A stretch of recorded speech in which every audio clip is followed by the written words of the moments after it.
जय जगन्नाथ दोस्तों, welcome to car बाजार। अप्रैल मंथ आया है, काफी सारी गाड़ी लास्ट क्लोजिंग मंथ में हमारे यहाँ से स्टॉक से गई हैं और काफी सारी न्यू गाड़ी एड ऑन भी हुई हैं। हैचबैक से लेकर एसयूवी सेगमेंट, सेडान सेगमेंट, सभी सेगमेंट्स की काफी सारे नया कलेक्शन आया हुआ है। लो टू हाई बजट, अच्छी कंडीशन, वेल मेंटेन गाड़ियों की डिटेल्स आपको गोविंद सर के थ्रू पता चलेगा।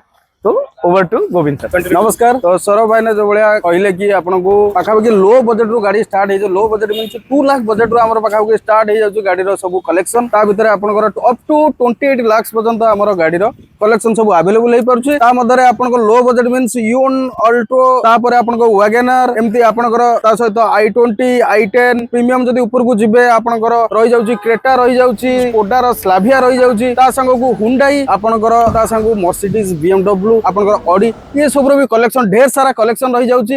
आ जल्दी विजिट करंतु, थरे वन टाइम विजिट करंतु, देन आपण जानि पारिबे को गाड़ी रो कलेक्शन कोन प्राइस डिटेल्स सब किछि डिटेल्स आपण रहि जिवो। ऊपर जाइथवा कांटेक्ट नंबर कांटेक्ट करी जल्दी जल्दी विजिट करंतु। थैंक यू, जय जगन्नाथ, नमस्कार।